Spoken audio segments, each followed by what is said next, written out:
As mortes coletivas aqui na Terra acontecem em virtude da própria fragilidade humana, né, das nossas limitações, tanto envolvendo a natureza, nós temos aí tormentas e tempestades e tsunamis, e de repente o homem não está preparado ainda para enfrentar esses fenômenos que acabam dizimando multidões. A gente nota, inclusive, que em países mais desenvolvidos, esses fenômenos ocorrem, mas provocam menos mortes, porque o pessoal já sabe se cuidar, já sabe controlar as forças da natureza ou controlar-se em função daquilo que está acontecendo. Quanto mais atrasado é o país, quanto menores são os meios, os recursos tecnológicos, quanto menor a compreensão a respeito do respeito que devemos à natureza. Tem esse detalhe também, né? Nós sabemos que no Brasil ocorrem muitos problemas de mortes coletivas envolvendo a falta de cuidados, né, das próprias autoridades com relação à segurança pública. Nós temos aí casos de enchentes, casos de deslizamento, principalmente no estado do Rio de Janeiro, particularmente nas cidades ali perto do Rio de Janeiro, que de repente acontecem e nós sabemos que por descuido das autoridades. Então, esse descaso muitas vezes leva às mortes coletivas. Agora, o que se discute muito no meio espírita, e aí cabe nessa questão das mortes coletivas, seriam os resgates coletivos. No meio espírita, há essa ideia de que as pessoas que delinquiram juntas vão ser juntadas para morrerem juntas a fim de resgatarem débitos relacionados com o passado. Eu entendo que a coisa não funciona bem assim, e até na própria codificação, Kardec não faz referência a resgates coletivos.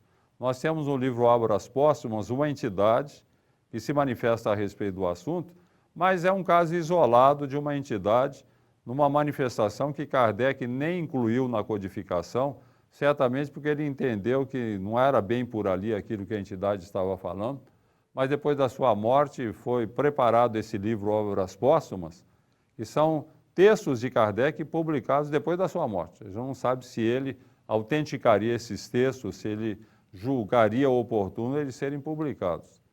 Porque, falando em resgates coletivos, fica difícil você entender que um grupo de indivíduos, por exemplo, piratas, que matavam pessoas com o seu navio, assaltavam outros navios, matavam muita gente, que de repente eles teriam sido reunidos num navio hoje, para o navio afundar, e eles morrerem afogados para resgatar o débito que cometeram juntos. Eu acho essa ideia um pouco distanciada do bom senso e da realidade. Não há necessidade de pagarmos as coisas juntos.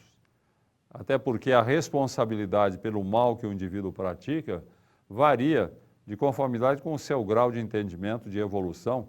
O que pode ser um crime inominável para um, de repente está no horizonte cultural do outro. No caso do selvagem, por exemplo, que mata e come um adversário, está no horizonte cultural dele. Agora, o homem civilizado que faça isso, a responsabilidade seria muito grande. Então, no grupo de pessoas, nós temos pessoas com variados estágios de evolução. Não dá para serem todos cobrados da mesma forma e nem vejo necessidade de se reunirem todos para pagarem os débitos que cometeram juntos. Então, a ideia das mortes coletivas, tudo bem, a gente sabe o que acontece.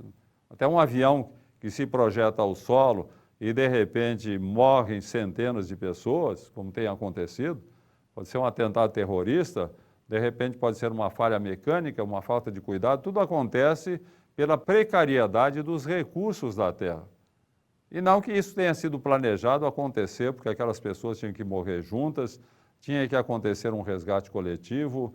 Eu sempre digo que o resgate é individual, não é coletivo. Cada um responde por aquilo que fez, no tempo propício, de conformidade com o grau de responsabilidade dependente do seu estágio de evolução. Com você, nós podemos levar Jesus.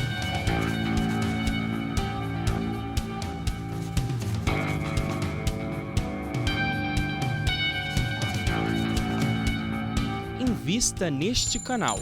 Invista em um mundo melhor.